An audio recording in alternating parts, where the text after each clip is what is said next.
Assalamualaikum warahmatullahi wabarakatuh. Pelajar-pelajar yang Ustaz kasihi sekalian, tajuk kita pada hari ini ialah zihar. Dari segi bahasa, zihar bermaksud belakang. Maksudnya, bahagian belakang tubuh kita ini dipanggil zahr. Dari segi istilah, zihar bermaksud seorang suami yang menyamakan isterinya atau mana-mana bahagian tubuh isterinya dengan ibunya atau mana-mana perempuan yang menjadi mahram bagi suami. Contohnya, seorang suami yang berkata kepada isterinya, "Muka awak seperti muka ibu saya." Ataupun dia berkata, "Mata awak seperti mata nenek saya." Ataupun mungkin dia berkata, "Bibir awak seperti bibir ibu saudara saya." Jadi, seorang suami telah menyamakan anggota ataupun mana-mana bahagian tubuh isterinya dengan mahram bagi suami tersebut. Mahram tersebut ialah ibunya, neneknya dan ibu saudaranya. Hukum zihar adalah haram. Jadi, seorang suami dilarang sama sekali untuk menyamakan mana-mana bahagian daripada tubuh anggota isterinya dengan ibu ataupun nenek ataupun ibu saudara atau mana-mana mahram bagi suami tersebut. Bolehkah seorang suami menyamakan sifat isterinya dengan mahramnya? Sebagai contoh, suami berkata, "Awak ni suka bercakap macam ibu saya." Adakah itu dikategorikan sebagai zihar? Jawapannya, tidak. Zihar ialah menyamakan tubuh ataupun anggota badan, manakala sifat tidak dianggap sebagai zihar. Baik, Ustaz nak tanya, bolehkah seorang suami menyamakan mana-mana bahagian tubuh isterinya dengan perempuan yang bukan mahram? Contohnya, suami berkata, "Bibir awak seperti bibir artis Hollywood." Ataupun, "Mata awak seperti mata artis Hindustan." Adakah itu dianggap zihar? Jawapannya, tidak. Kerana orang yang disamakan itu bukanlah mahram bagi suami. Pelajar-pelajar, apakah rukun dan syarat zihar? Rukun zihar ada 4. Yang pertama, suami. Yang kedua, isteri. Ketiga, orang yang disamakan ataupun orang yang diserupakan yang merupakan mahram bagi suami. Dan yang keempat adalah sirah, iaitu lafaz yang jelas yang dikeluarkan oleh suami.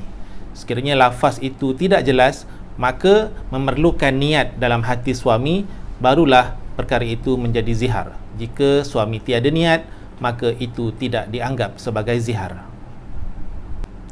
Pelajar-pelajar, sekiranya seorang suami telah melafazkan zihar terhadap isterinya, kemudian dia telah menyesali perbuatan tersebut, apakah yang perlu dilakukan? Baik, orang ataupun suami yang telah melakukan zihar dikehendaki untuk membayar kafarah zihar. Apa itu kafarah? Kafarah ialah denda yang dikenakan ke atas suami kerana melafazkan zihar ataupun kerana menziharkan isterinya. Kafarah zihar yang pertama ialah memerdekakan seorang hamba. Yang kedua, berpuasa 2 bulan berturut-turut. Dan yang ketiga, memberi makan kepada 60 orang fakir miskin. Kafarah ini mestilah dilakukan mengikut turutan. Maksudnya, tidak boleh membuat pilihan mana-mana satu daripada 3 perkara tersebut. Ini bermaksud seorang suami perlulah memerdekakan seorang hamba. Oleh sebab tidak ada hamba lagi di zaman moden ini, maka seorang suami perlulah membayar kafarah ataupun denda dengan cara berpuasa 2 bulan berturut-turut tanpa berhenti ataupun tanpa selang walaupun 1 hari. Sekiranya tidak berpuasa 1 hari, maka kiraan puasa itu bermula dari kosong semula. Dan sekiranya seorang suami tidak mampu untuk berpuasa disebabkan faktor-faktor kesihatan dan lain-lain, maka dibenarkan untuk memberi makan kepada 60 orang fakir miskin. 60 orang itu bersamaan dengan 60 hari kafarah berpuasa. Suami yang menziharkan isterinya, maka dilarang melakukan hubungan suami isteri sehinggalah kafarah itu diselesaikan. Pelajar-pelajar, apakah akibat zihar? Apakah kesan zihar kepada suami dan juga isteri? Yang pertama, suami yang melakukan zihar akan mendapat kemurkaan daripada Allah Subhanahu wa taala. Yang kedua, isteri yang telah diziharkan oleh suami akan jatuh maruahnya. Jadi sebagai suami perlulah menjaga maruah isteri dan tidak menziharkannya dengan sesiapa yang menjadi mahramnya. Yang terakhir, apakah langkah-langkah yang boleh dilakukan supaya kita tidak terjerumus kepada perbuatan zihar? Yang pertama, kita perlulah belajar dan melengkapkan ilmu berkaitan hal-hal fiqh rumah tangga.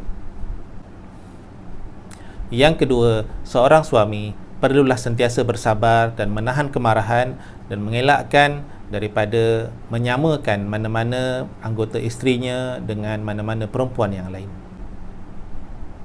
Ini kerana zihar ini adalah amalan orang Arab jahiliyah sebelum turunnya Islam. Menjadi kebiasaan orang Arab, apabila seorang suami memarahi isterinya, dia akan bersumpah untuk tidak menyentuh isterinya dengan berkata, "Kamu seperti belakang ibuku, anti ka zahri ummi," yang membawa maksud dia bersumpah tidak akan menyentuh isterinya lagi. Ini adalah amalan yang bertentangan dengan agama dan tidak dibenarkan oleh syarak. Sebaik-baiknya apabila seorang suami dalam keadaan marah, hendaklah dia banyakkan beristighfar dan bersabar. Mudah-mudahan keluarga akan menjadi aman dan harmoni, insya-Allah. Okey pelajar-pelajar, kita bertemu lagi selepas ini dengan topik yang lain pula. Assalamualaikum warahmatullahi wabarakatuh.